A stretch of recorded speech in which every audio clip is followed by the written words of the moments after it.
Bienvenidos como todas las semanas a Mujeres Rompiendo el Silencio.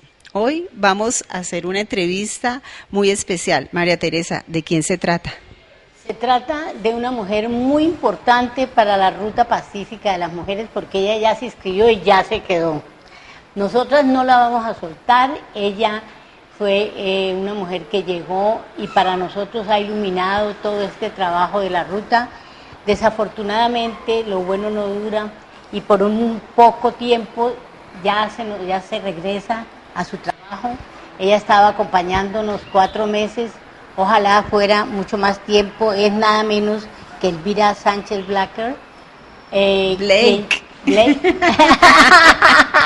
No se ponga a inventar el idioma. Bueno, ella llegó a la ruta, nos ha ayudado muchísimo y hoy quiero decirle a ella que la Ruta Pacífica de las Mujeres por la solución negociada del conflicto armado, que la Unión de Ciudadanas de Colombia quiere rendirle un homenaje por estos 4 meses que nos ha acompañado, donde hemos aprendido muchísimo de ella. Le deseamos lo mejor, pero lo más importante para nosotras es que vuelva. Bueno, Elvira, cuéntanos gracias, María Teresa. Todo de tu vida. Muchas gracias, María Teresa, especialmente por la gran acogida que me ha dado en la Ruta Pacífica. Realmente yo llegué con mucha ilusión de conocer el trabajo de primera mano porque lo conocía a través de la red, lo conocía a través de publicaciones, de libros, de muchas referencias, pero nunca había estado en contacto real y esto para mí ha sido muy formativo, es donde más he aprendido y le quiero agradecer especialmente a María Teresa porque la acogida que yo he tenido ha sido maravillosa. Muchas gracias. Pero tenemos que decir que Elvira es docente, es escritora, es comunicadora. Bueno, Elvira, cuéntanos paso a paso. Es periodista. Yo quiero que Elvira nos cuente quién es. Bueno, no tanta cosa. Yo estudié comunicación social con énfasis en periodismo y en la Universidad Javeriana. Hice este trabajo durante varios años, en la época en que pasaron muchas cosas muy interesantes en Colombia. Trabajé en la oficina de prensa de la Presidencia de la República durante todo el mandato de Belisario Betancur. Tuve la oportunidad de vivir eventos tan dramáticos como la toma del Palacio de Justicia. Supe de primera mano qué fue lo que le pasó al presidente Belisario Betancur. A él le tomaron el poder los militares. Y aunque esto lo he dicho varias veces, nadie me cree, por eso la verdad siempre se puede cuestionar la verdad, porque lo que dice la historia oficial no es verdad. Él nunca tomó las decisiones que le han atribuido, los culpables fueron otros. Pero bueno, un momentico, no dejemos así como el esbozo, vamos a contar un poquito más. Bueno, está en el libro, cuéntanos. Así que lee el libro. No, pero unos avances para los televidentes. Aquí hay una entrevista que le hizo Virginia Capote Díaz en la universidad en España.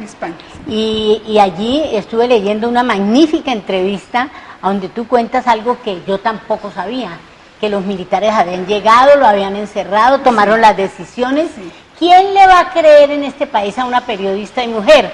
Pero yo creo que yo sí le creo a Elvira. Yo sé que lo que Elvira dice es cierto, es una persona muy seria, es una persona que todo lo hace con conciencia. Me gustaría que hablaras un poco más de eso, Elvira. Sí, Elvira, ¿dónde estabas? ¿Por qué estabas allí? ¿Y qué fue lo que viste? Bueno, así les voy a contar rápidamente, paso a paso, si no nos tomamos todo el programa. Yo era periodista de la oficina de prensa cuando se tomaron el Palacio de Justicia, los guerrilleros del M-19. Yo tuve la oportunidad de estar cerca, de hecho muy cerca al edificio del Palacio de Justicia, porque estábamos con un grupo de periodistas muy cerca. Entonces nosotros vimos la toma desde el edificio del Ley, que queda al lado que quedaba al lado del Palacio de Justicia. Yo vi y tuve la oportunidad de ver cuando bajaban todos los escuadrones de los GOES, de los helicópteros, de todo eso. Cuando entra el tanque. Sí, y después cuando entraron los tanques. Qué cosa tan impresionante. En ese momento yo no sabía qué estaba pasando en el Palacio de Nariño, pero cuando más tarde en la noche fui al Palacio de Nariño, ya ¿Pudo desde entrar? ahí... ¿Pudo entrar? Sí, claro, yo trabajaba ahí. Pero de noche la dejaron entrar. Claro, porque yo trabajaba ahí, es más, la orden era que los periodistas no nos podíamos ir, que teníamos que pasar la noche ahí. Entonces yo pasé la noche, vi cuando se incendió el Palacio de Justicia, todo eso está escrito ahí. Pero al otro día, cuando el presidente no respondía a ninguna de los llamados que hacían desde los periodistas, cuando hacía todo el mundo este llamado, ¿por qué el presidente no responde a las súplicas del presidente de la Corte de Justicia, de la Corte Suprema de Justicia? Todo el mundo no entendía. Entonces, en ese momento, yo me asomé hacia la zona donde quedan las oficinas del presidente, y lo que vi era que había muchos militares, y entonces un edecán del presidente me dijo, no puede pasar, y yo dije, ¿por qué? Dijo, ¿por qué no puedo pasar? Si yo siempre pasaba, o sea, era una cosa natural.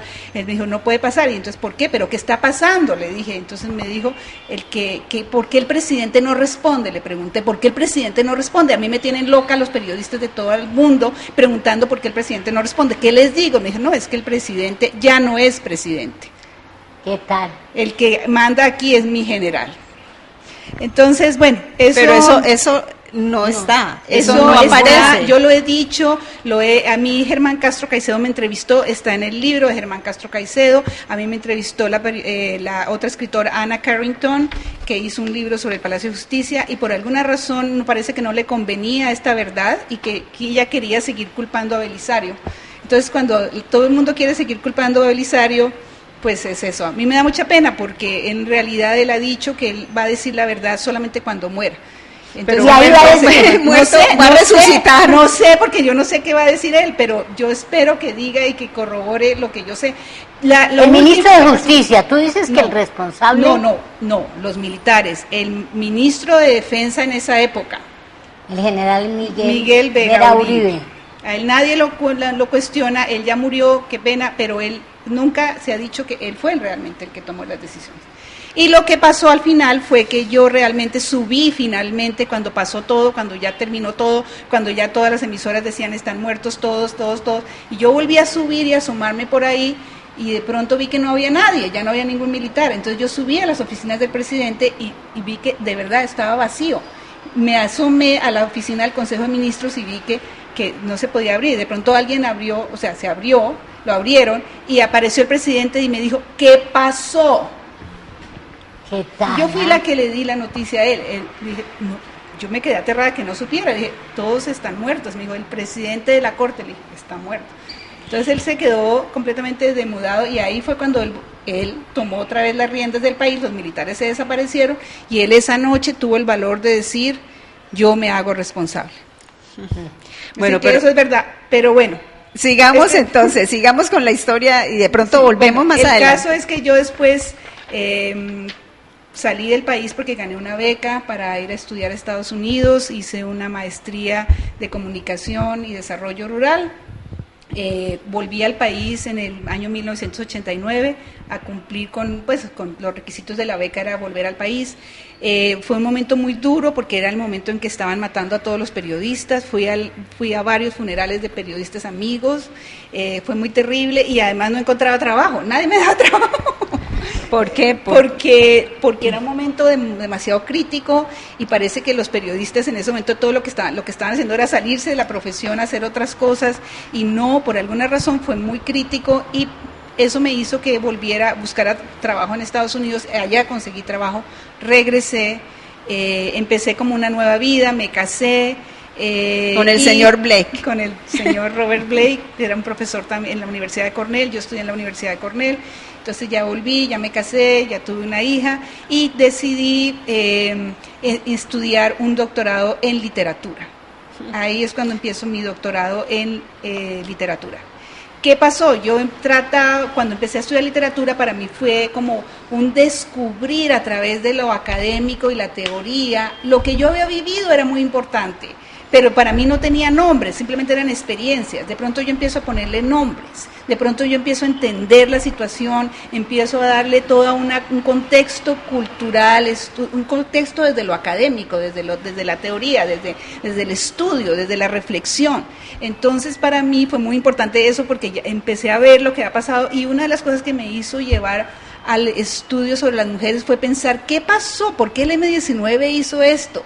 Yo quería ver el otro lado de la historia, no la que yo sabía que era la oficial. Y como a mí me ha dejado tan, pues obviamente tan impactada lo que ha pasado con el M-19, yo empecé a buscar qué pasaba con las mujeres del M-19 y ahí fue cuando hice mi tesis y mi primer libro, que se llamó Patria se escribe con sangre, sobre testimonios de mujeres del M-19. Y es que definitivamente la historia que nosotros sabemos es la historia que nos quieren contar, porque muchas veces la historia no es como nos la cuentan, y la prueba está, María Teresa en muchas oportunidades ha comentado que el papá le contaba la historia como era. Sí, mi papá trataba, fíjate que cerca de mi casa vivía un senador que se había opuesto de la manera más horrible a que las mujeres manejaran la plata, por ejemplo, el patrimonio. Entonces mi papá me decía, usted va a oírlo. Yo le voy a preguntar, me cogía de la mano, era un señor Muñoz Obando, y entonces me cogía de la mano y le preguntaba, y el tipo decía, sí, acabaron con la familia, acabaron con todo, las mujeres comenzaron a manejar la plata y comenzaron a acabar con todo, eso es lo que tiene este país acabado. Pero bueno, vamos a comerciales y ya regresamos. No se nos despeguen, que ya volvemos.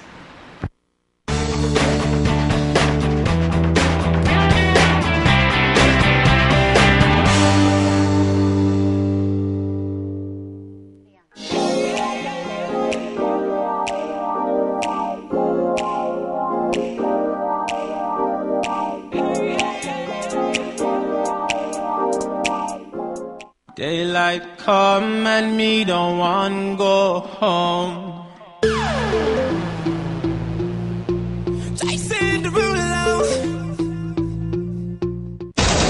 Noticias, entrevistas, reportajes, sondeos. Los hechos que impactan al mundo.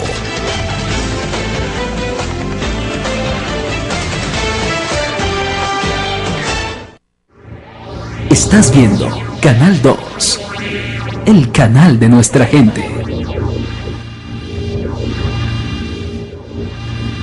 Antes era diferente. Mi viejo cuenta que tenía 2, 3 novias. Porque eso era ser varón. Y sin cuidarse, mi mamá embarazada. Y ahí sí le tocó ponerse a pensar en serio como hombre, como papá, a madurar biche. Ahora nosotros la tenemos más clara. Ser hombre es pensar primero en lo que uno quiere en la vida. Estudiar algo bacano, echar pa'lante, camellar. Y ser papá, después lo charlamos. Por mí, yo decido. Generación más conscientes. Daylight come and me don't want go home.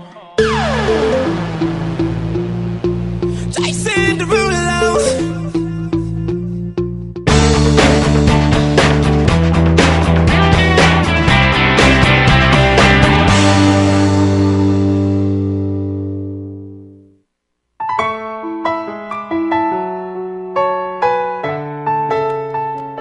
Bueno, todas estas historias son muy interesantes. Elvira, ¿qué más nos puedes contar o qué vamos a ver ahora? Bueno, hace un mes estuve en la Cumbre de Arte y Cultura para la Paz de Colombia que organizó IDARTES en Bogotá, y lo que quiero mostrar ahorita es un pequeño segmento de uno de los paneles que se llama Nadie me quita lo bailado, resistencia de arte para la paz. Son 3 mujeres que hablan desde su condición de víctimas, pero a la vez de gestoras de cultura y arte para la paz. Vamos entonces a mirar qué nos quieren mostrar.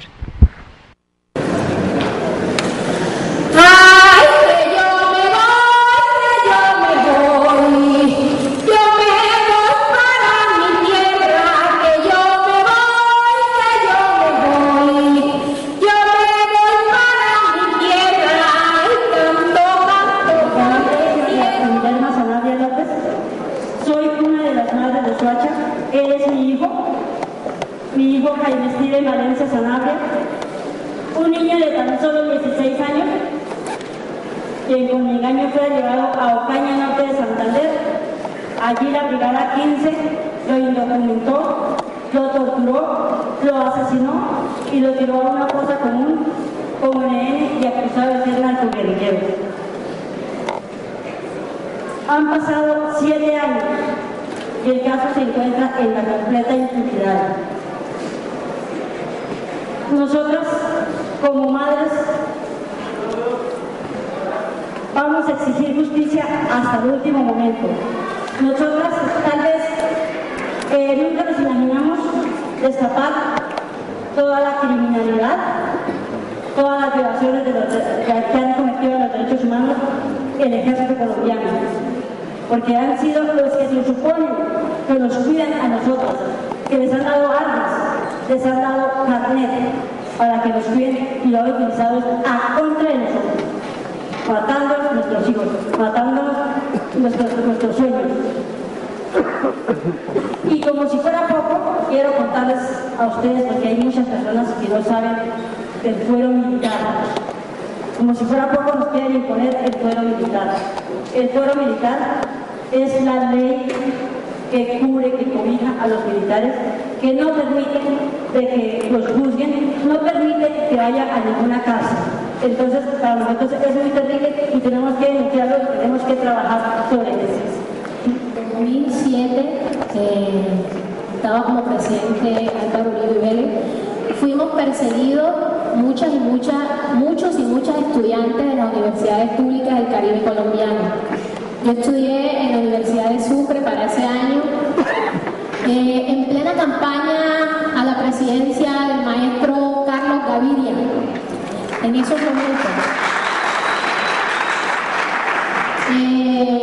nos capturaron saliendo de la universidad a varios estudiantes de la Universidad de Sucre, de la Universidad de Cartagena, del SENA, de la Universidad del Atlántico. Nos acusaban de terroristas, nos acusaron de terrorismo y rebelión. Estuvimos un año en la cárcel de Sucre, nos trasladan para Cartagena, casi a todas y todos, en las cárceles de Cartagena y Barranquilla. Digamos que en ese espacio habíamos estudiantes universitarios, había una estudiante que conocí, que quiero de pronto compartir la historia de ella. Se llamaba Adela, estudiante de filosofía de la Universidad de Cartagena, con la que compartí un tiempo en la cárcel. Todas íbamos saliendo al año que cumplíamos, digamos, porque no encontraban méritos para tenerlos y retenerlos en esas condiciones. Cuando mi amiga salió con otros amigos que estaban en la cárcel de Ternera, la cárcel de hombres en la Universidad de Cartagena, los desaparecieron. Entonces salieron y más nunca se supo de ellos, líderes estudiantiles, casos de la UP, que hay mujeres que les mataron sus familias, sus hijos, sus hermanos, sus padres, sus esposos. A mí, por ejemplo, que desaparecieron a muchos estudiantes en la costa Caribe, que también denunciamos todo ese tema. Entonces, como les digo, hace 15 días estuvimos allá denunciando y la gente es muy interesante porque la gente, a pesar de que, por ejemplo, diría uno un país como Estados Unidos, no es ajena a todo este tema. Entonces yo creo que desde el arte y la cultura le estamos apostando a la paz, que sí es posible un espacio de reconciliación.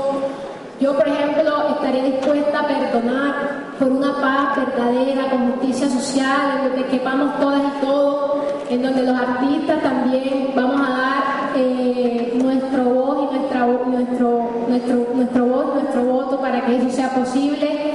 Y yo creo que todas las mujeres que estamos aquí presentes estamos y creemos en esa paz.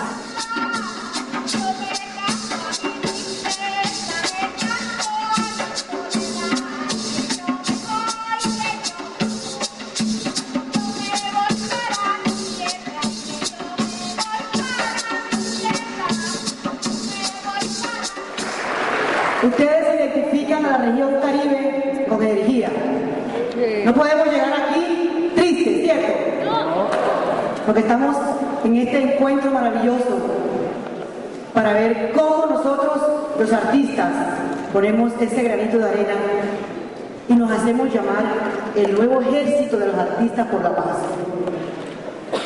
La verdad es que yo quisiera, ante todo, pegar un grito que identifique a los Montes de María.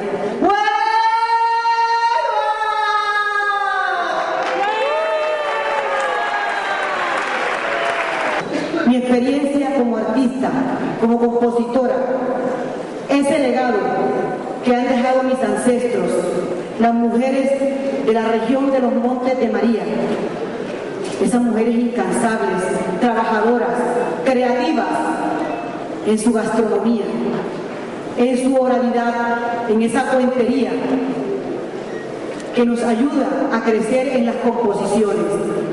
Ese legado fue el que quise defender, o el que estoy defendiendo todavía, por su preservación.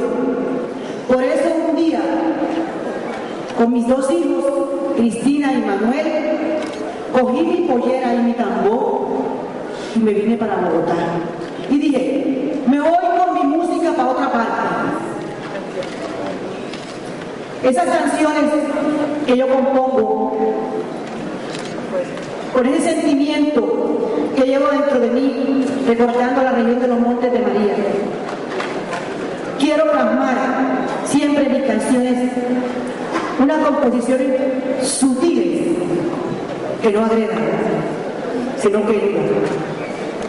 Por eso, cuando yo digo, ya está amaneciendo, ya está amaneciendo, ya está amaneciendo, compadre, ya está amaneciendo, se ve despertar el día en los Montes de María, se abre la campanilla, florece la trinitaria. Esas son cosas maravillosas con las cuales tenemos que cautivar para lograr la paz. Que el arte sea ese instrumento de creación para la música, para nuestros hijos, para los niños, para ese ejemplo. Yo hoy quiero aportar en este encuentro de arte y cultura por la paz. Quiero hacer ese aporte que se llama creación, porque con la creación y la música he podido subsistir a este desplazamiento. He podido llevar a cabo mi programa familiar, porque mi hijo también, que es uno de mis soportes en este momento, quiso llevar también algo más contemporáneo, más acorde con la juventud, sin dejar atrás el legado tradicional. Por eso él también me acompaña hoy en esta tarde con su piano, porque yo voy a estudiar piano porque yo quiero que tus canciones se sigan escuchando. Es una muestra que el arte y la música son un instrumento de paz, de armonía. Y comenzar por la familia con nuestros hijos. En cada momento de distracción con ellos, influir con la creación. Se está cayendo la palma, se está cayendo la palma de mi ranchito, desde que abuelo murió, mi rancho quedó solito, desde que abuelo murió, mi rancho quedó solito, ay quedó solito, ay mi ranchito, ay quedó solito, sí mi abuelito.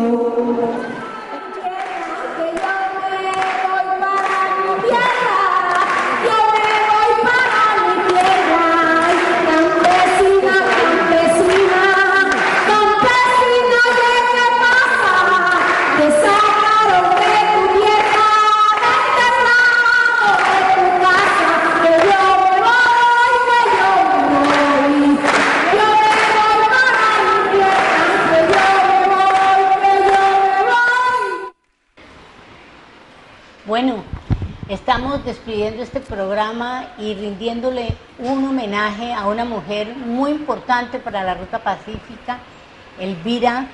Espero que este trabajo que has hecho para la Ruta sepas que ha sido muy importante para nosotras y esperamos en el próximo programa contando contigo y seguiremos en la Ruta esperando tu apoyo desde donde estés. Muchas gracias, María Teresa. Bueno, y espero que ustedes hayan interpretado que desde el arte se puede sanar todo lo que son las víctimas de la violencia. El arteterapia es un trabajo que está haciendo la Ruta Pacífica en todo Colombia. La Ruta Pacífica por las mujeres, buscando la solución negociada del conflicto armado, ha terminado su libro La Comisión de la Verdad.